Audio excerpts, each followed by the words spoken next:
Good evening, everyone. I'm happy to be part of this edition of the Indian Brand and Leadership Conclave.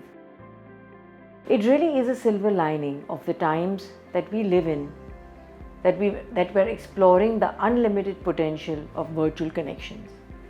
I'd like to thank Mr. Abhishek Kaushik for inviting me to be a part of this, especially because the theme this year is about building a resilient India.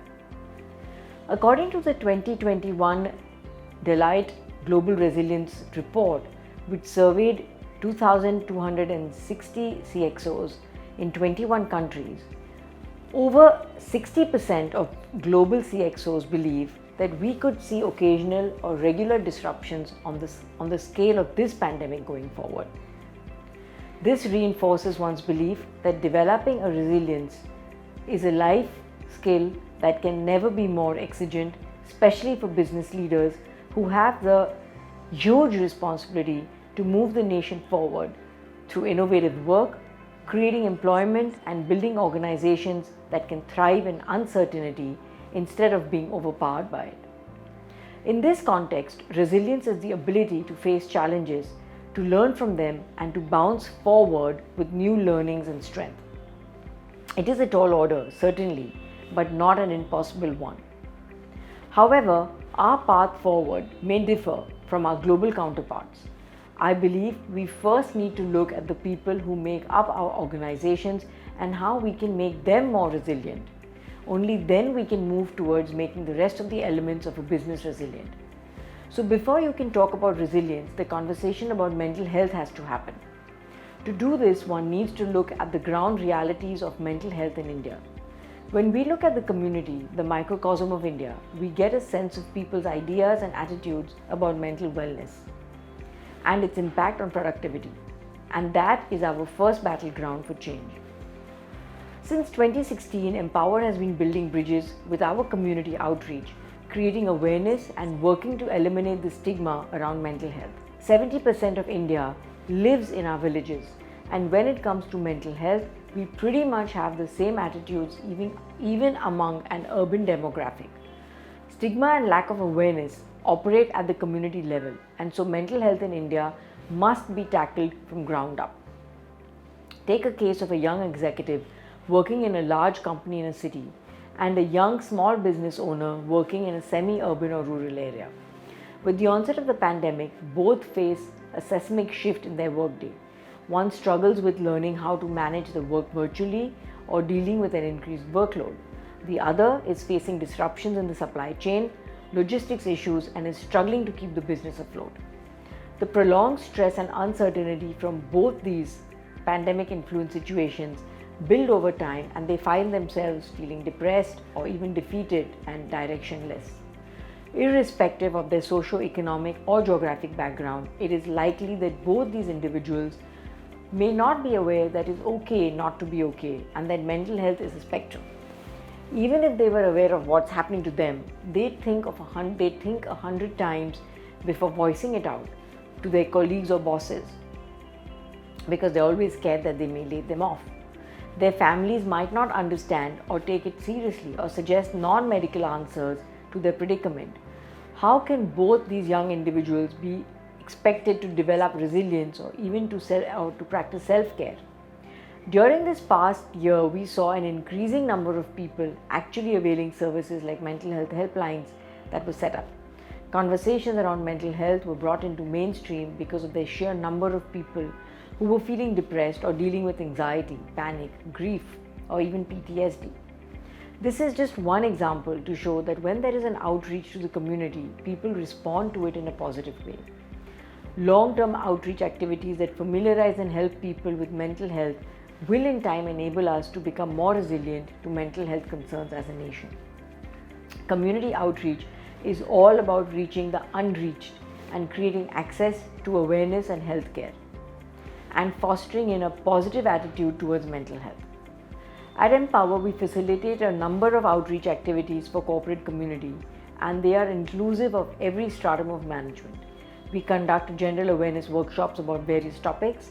Some of the more popular ones are about understanding mental health and well-being, building resilience, and dealing with grief and loss, surviving the pandemic and handling pandemic fatigue. Since 2017, we have conducted over 300 workshops and webinars to corporate communities across India. Apart from helping individuals, one of the primary goals of these outreach activities is to foster community health leaders, and we've seen that our sensitivity training program for managers is one of our most popular outreach activities. This helps managers learn how to create workplaces and give importance to mental health and mental resilience.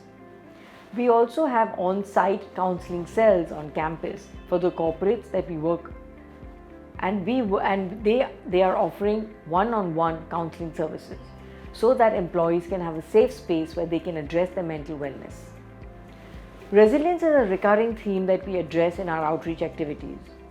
When we can talk about the needs of the mind and the needs one needs to be mind strong, we've seen that people become receptive to the importance of resilience, not just as a buzzword but as a core life skill.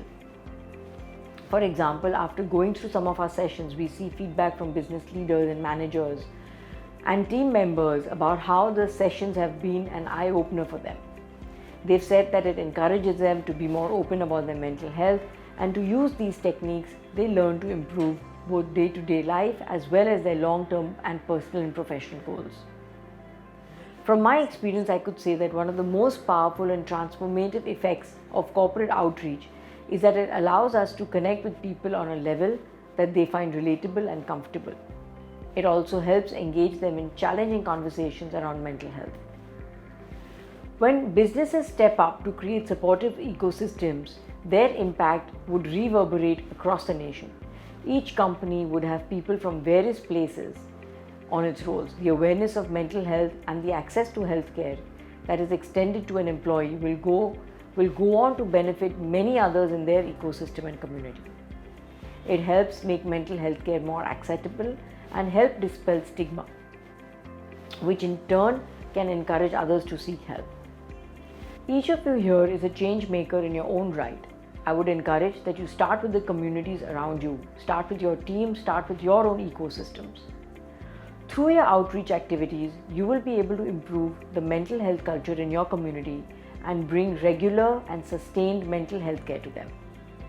You will be able to normalize and even prioritize conversations and beliefs about resilience and create an entire mind-positive ecosystem. The state of people's mental well-being has a financial and human cost. Forbes estimates that $200 billion is lost in productivity and healthcare costs each year. Young people at the start of their career and experienced veterans are both developing mental health issues that affect not just their prospects at work, but their trajectories of their lives in general. A study in the International Journal of Mental Health Systems this year found that there has been a 67% increase in the number of suicides reported post-COVID in India. Uncertain employment conditions, financial challenges, social isolation are some of the main reasons for this spike. If we had better access and awareness about mental health at the grassroots levels, many of these individuals could have found the support they needed to overcome their situations.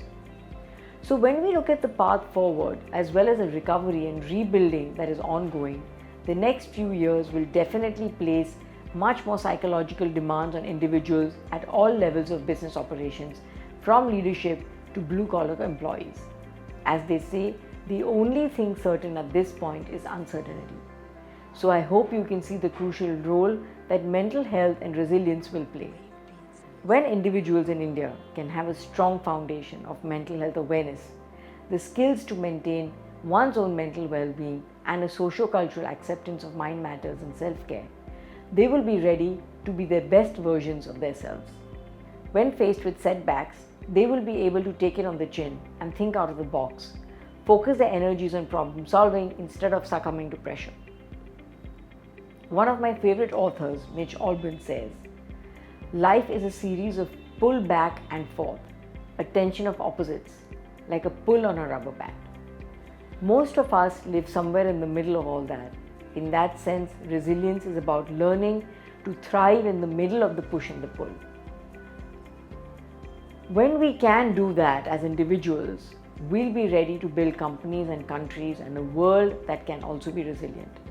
I'm happy we're having conversations about resilience and how to bring it in our mainstream today, and that in itself is a great step way forward.